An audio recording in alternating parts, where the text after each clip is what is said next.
Bismillahirrahmanirrahim. Assalamualaikum warahmatullahi wabarakatuh. Saya Nisa Urodotul Soleha dengan NIM 240102015 dari kelompok 5 bersama teman-teman saya Firsa Adaneva dan Agus Saputra. Nah, pada kesempatan kali ini saya akan memaparkan hasil resum dari salah satu buku rujukan pada mata kuliah Akhlak Tasawuf. Nah, awalnya Bapak dosen yakni Ustadz Syamsuddin MPD selaku dosen pengampu memberikan referensi buku tertentu dengan judul Akhlak Tasawuf. Namun, karena buku tersebut tidak kami temukan, maka kami menggantinya dengan buku rujukan lain yang serupa, yaitu Akhlak Tasawuf, Solusi Mencari Kebahagiaan dalam Kehidupan Esoteris dan Eksoteris. Nah, buku ini kami pilih sebagai pengganti karena masih relevan dengan pembahasan pada mata kuliah Akhlak Tasawuf. Nah, terutama terkait dengan pembentukan akhlak mulia, pembersihan jiwa, dan bagaimana tasawuf menjadi solusi kebahagiaan baik dari sisi lahiriah atau eksoteris maupun batiniah esoteris. Semoga paparan resum ini dapat memberikan gambaran yang jelas mengenai isi buku tersebut, sekaligus memperkaya pemahaman kita tentang pentingnya akhlak dan tasawuf dalam kehidupan sehari-hari.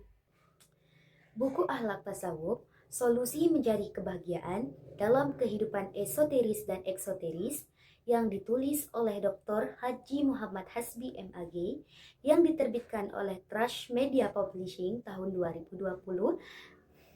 Isi pokok buku ini menjelaskan hubungan antara akhlak dan tasawuf sebagai jalan untuk mencapai kebahagiaan hidup, baik lahiriah atau eksoteris maupun batiniah atau esoteris. Nah, kali ini saya akan memaparkan isi dari isi buku ini pada bagian bab 1, bab 2, bab 3, bab 4, dan bab 5. Nah, adapun pada bab 1, penulis memaparkan definisi, ciri, kedudukan, dan keistimewaan akhlak dalam Islam. Adapun akhlak dalam Islam menempati posisi penting yang dimana sekitar 1.500 ayat Al-Quran yang membahasnya. Akhlak bukan moral kondisional, tetapi mutlak, berlaku universal dan sesuai dengan fitrah manusia. Adapun secara etimologi, akhlak berarti budi pekerti, etika, atau tabiat.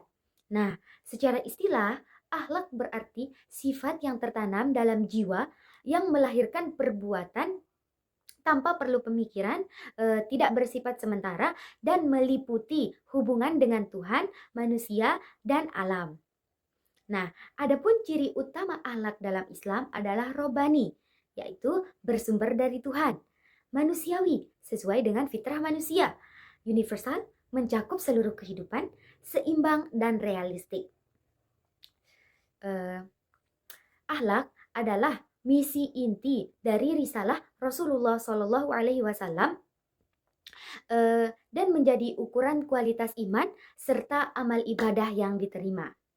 Al-Quran dan hadis menegaskan pentingnya akhlak mulia serta kewajiban meninggalkan akhlak tercela. Nah, Allah Subhanahu wa Ta'ala menggambarkan dalam Al-Quran tentang janjinya terhadap orang yang senantiasa berakhlak baik, di antaranya dalam Al-Quran surah An-Nahl ayat 97. Bismillahirrahmanirrahim. Man 'amila salihan min dzakarin aw unsa wa huwa mu'minun falanuhyiyannahu hayatan thayyibah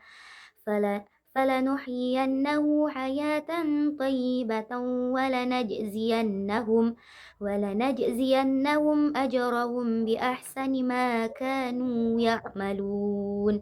Artinya, barang siapa yang mengerjakan amal soleh, baik laki-laki maupun perempuan, dalam keadaan beriman, maka sesungguhnya akan kami berikan kepadanya kehidupan yang baik, dan sesungguhnya akan kami beri balasan kepada mereka dengan pahala yang lebih baik dari apa yang telah mereka kerjakan. Masya Allah. Bab 2. Nah, pada bab ini memaparkan tentang berakhlak kepada Allah. Adapun di awal bab ini penulis memaparkan pola manusia dengan Allah. Nah, maksudnya apa sih pola manusia dengan Allah? Nah, pola manusia dengan Allah adalah sikap terhadap perbuatan yang seharusnya dilakukan oleh manusia sebagai makhluk ciptaan Allah Subhanahu wa taala. Yang dimana merujuk pada perbuatan baik manusia yang mencakup perbuatan baik lahiriah ataupun batiniah. Nah, berakhlak kepada Allah yaitu berarti memiliki perilaku dan sikap yang baik serta sesuai dengan ajaran agama dalam hubungan dengan Allah Subhanahu wa taala. Ini mencakup menjalankan perintahnya dan menjauhi larangannya serta berupaya menjadi hamba yang taat dan beriman kepadanya dengan cara mentauhidkan Allah, bertakwa kepada Allah, beribadah, membaca Al-Quran, bertaubat, senantiasa ikhlas, tawakal, dan lain sebagainya. Nah, adapun bentuk-bentuk berakhlak kepada Allah, yang pertama, ikhlas. Nah, menurut bahasa, ikhlas artinya tulus dan murni. Sedangkan dalam arti istilah, ialah ketulusan dalam mengabdi kepada Tuhan dengan segenap pikiran, hati, dan jiwa seseorang. Yang kedua, ada cinta dan ridho kepada Allah. Nah, cinta kepada Allah adalah puncak iman yang ditunjukkan dengan kepatuhan penuh dan pengorbanan demi Allah Subhanahu wa taala. Adapun ridho kepada Allah adalah ketenangan hati dalam menerima segala keputusannya. Nah, jika cinta dan ridho telah bersemayam dalam jiwa seseorang mukmin, maka ia akan merasakan manisnya iman, ketentraman hidup, dan kebahagiaan hakiki di dunia dan di akhirat. Yang ketiga adalah syukur. Nah, bersyukur adalah berterima kasih kepada Allah dengan perasaan lega, senang, dengan menyebut nikmat yang telah diberikan kepadanya di mana rasa senang, lega itu terwujud pada lisan, hati, maupun perbuatan. Nah, yang keempat ada tawakal. Tawakal adalah menyerahkan kehendak dan ketentuan Allah yang dilandasi kesadaran dan kelemahan akan diri sendiri berdasarkan kepercayaan yang kuat kepada kudrah dan kebijaksanaan Allah Subhanahu wa taala. Yang kelima yaitu taubat. Taubat adalah kembalinya seseorang dari sifat-sifat tercela menjadi sifat-sifat terpuji, kembalinya seseorang dari perbuatan maksiat atau perbuatan tercela menjadi menjadi perbuatan yang taat, kembali dari hal-hal yang dibenci Allah menjadi perbuatan yang diridhoi Allah Subhanahu wa taala. Nah, yang keenam yaitu khauf dan roja. Nah, khauf adalah rasa takut kepada Allah Subhanahu wa taala atas dosa dan siksanya yang membuat hati selalu waspada dan berusaha menjauhi maksiat. Adapun roja adalah harapan dan keyakinan penuh akan rahmat dan ampunan Allah Subhanahu wa taala. Nah, berakhlak kepada Allah berarti menjaga keseimbangan antara takut akan murkanya dan berharap pada kasih sayangnya agar terus taat dan dekat dengannya tanpa putus asa ataupun lalai. Bab 3. Nah, pada pembahasan bab 3 ini menjelaskan tentang berakhlak kepada Rasulullah Shallallahu alaihi wasallam. Adapun dasar pemikiran akhlak terhadap Rasulullah Shallallahu alaihi wasallam atau alasan mengapa kita harus berakhlak kepada Rasulullah, yaitu 1. Bahwa Rasulullah Shallallahu alaihi wasallam berjasa besar dalam menyelamatkan manusia dari kehancuran meski beliau harus menanggung penderitaan lahir batin. Yang kedua, Rasulullah Shallallahu alaihi wasallam sebagai pembina akhlak mulia dengan memberikan teladan terbaik. Yang ketiga, Rasulullah Shallallahu alaihi wasallam sebagai penjelas Al-Qur'an sehingga ajaran Islam lebih mudah dipahami dan diamalkan. Nah, adapun cara berakhlak kepada Rasulullah Shallallahu Alaihi Wasallam yaitu dengan mengikuti dan mentaati Rasulullah, mencintai Rasulullah, memperbanyak bacaan sholawat kepada Rasulullah, mencontoh akhlak Rasulullah, melanjutkan misi Rasulullah, menghidupkan sunnah-sunnah Rasulullah, mencintai dan memuliakan Rasulullah. Artinya, yaitu menghormati beliau sebagai utusan Allah dan teladan hidup nyata, lalu mengikuti sunnahnya dalam perkataan, perbuatan, ataupun akhlak, dan membela dan mengembangkan kehormatannya, membela dan membanggakan kehormatannya tanpa mengurangi tauhid kepada Allah Subhanahu wa taala. Nah, kita wajib mengikuti dan mentaati Nabi Muhammad sallallahu alaihi wasallam, yaitu dengan menjalankan apa yang diperintahnya, mengikuti sunnahnya, dan meninggalkan apa yang dilarangnya. Hal ini merupakan konsekuensi dari syahadat atau kesaksian bahwa beliau adalah utusan Allah Subhanahu wa taala. Bab 4. Nah, pada bab 4 ini membahas tentang akhlak terpuji dan akhlak tercela. Nah, yang pertama, definisi akhlak terpuji dan akhlak tercela. Akhlak terpuji didefinisikan sebagai perilaku baik yang disegani individu dan sosial serta sesuai dengan ajaran Tuhan, yang dimana bersumber dari sifat-sifat baik dalam jiwa seseorang. Nah, adapun terdapat dua pembagian akhlak terpuji berdasarkan perbuatan, yaitu taat lahir atau perbuatan baik atau ibadah yang dilakukan oleh anggota lahiriah atau fisik. Nah, yang kedua taat batin atau sifat-sifat baik yang dilakukan oleh hati dan batin. Nah, yang kedua, akhlak tercela atau al-akhlak al-madmumah. Akhlak tercela disebut juga sebagai sifat mukhlikat, yaitu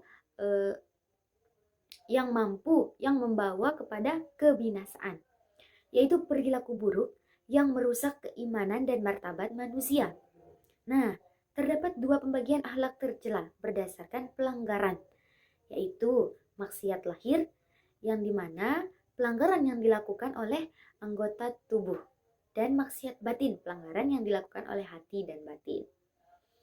Nah, setelah mengetahui definisi akhlak terpuji dan akhlak tercela, bab ini juga membahas tentang macam-macam akhlak terpuji dan macam-macam akhlak tercela. Yang pertama, akhlak terpuji. Macam-macam akhlak terpuji ini mencakup 4 sifat utama yang wajib dimiliki. Yang pertama, husnuzon atau berbaik sangka, yakni cara pandang positif baik kepada Allah atas takdirnya, kepada diri sendiri dengan optimis maupun sesama manusia. Yang kedua, taubat adalah kewajiban untuk kembali kepada jalan Allah dari sifat tercela menuju sifat terpuji. Nah, selain itu terdapat juga sifat haya atau malu yang merupakan cabang dari iman, yaitu malu untuk melakukan keburukan, yaitu malu untuk melakukan sesuatu atau hal-hal yang buruk. Dan yang terakhir adalah kemampuan menjaga lisan sebagai kunci keselamatan diri dari perselisihan. Nah, selanjutnya macam-macam akhlak tercela. Akhlak tercela atau al-akhlak al-madmumah adalah sifat-sifat buruk yang harus dihindari karena dapat atau bisa membawa kebinasaan. Karena membawa dalam kebinasaan. Nah, ini termasuk dosa besar seperti syirik, kufur, munafik atau nifak, takabur, dengki, gibah, pamer, ria, dan sebagainya. Yang dimana semuanya harus dibersihkan melalui proses takhliyah agar individu dapat mencapai kedekatan dengan Allah Subhanahu wa taala, Tuhan yang Maha Esa. Bab 5 yaitu akhlak bermasyarakat dan bernegara. Nah, pada bab ini membahas tentang akhlak bermasyarakat dan bernegara. Nah, yang pertama kita akan bahas akhlak bermasyarakat.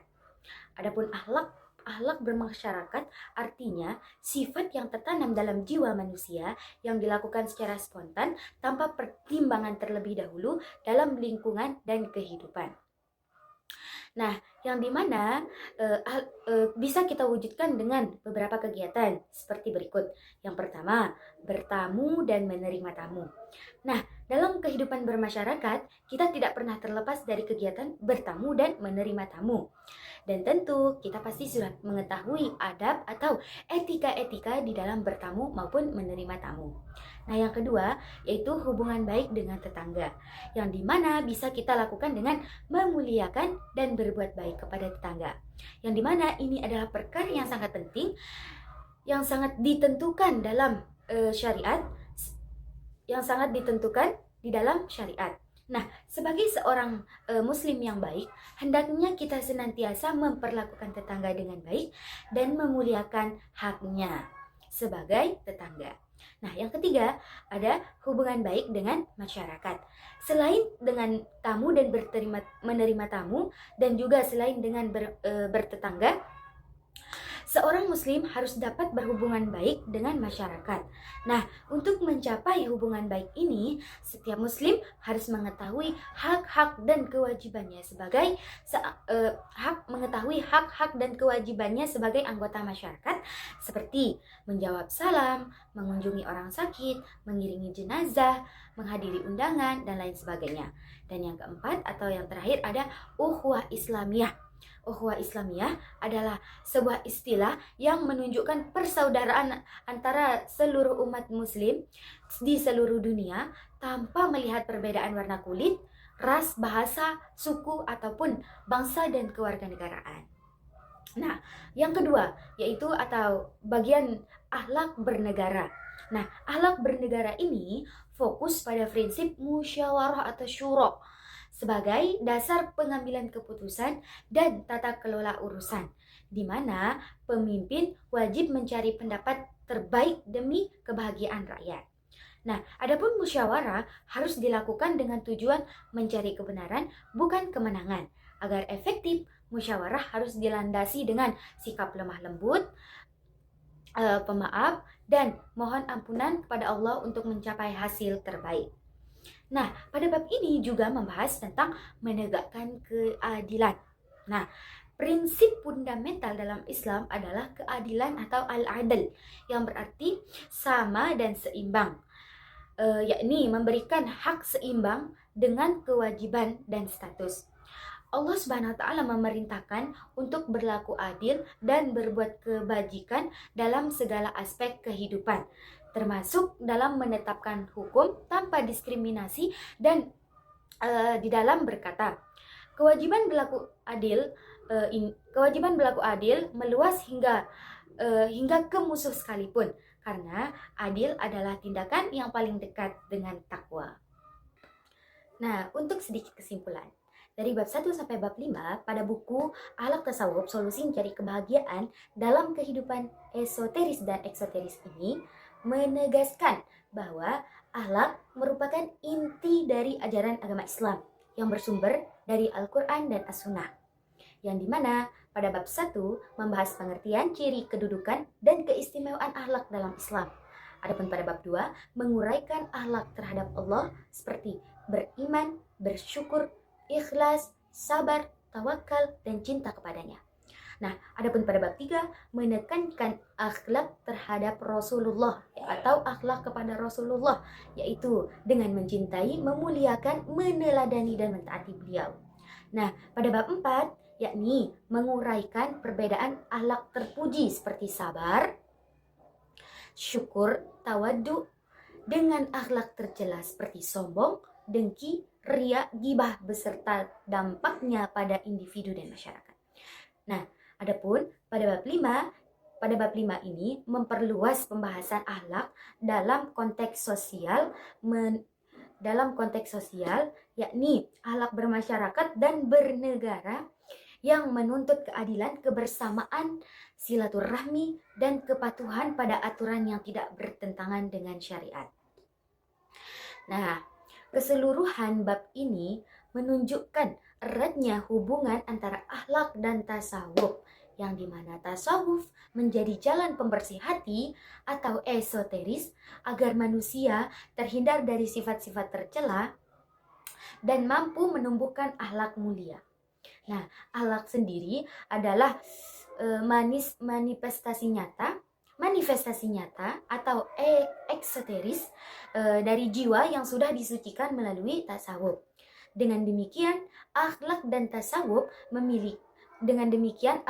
tasawuf ini saling melengkapi.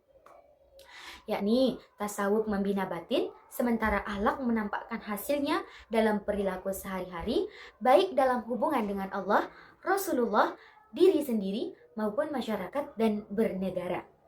Nah, mungkin hanya ini yang dapat saya sampaikan untuk memperjelas dan melengkapi pemahaman kita tentang akhlak dan tasawuf, khususnya pada pembahasan bab 6 sampai bab akhir akan disampaikan oleh rekan kelompok saya, yaitu Saudara Agus dan Saudari Firsa.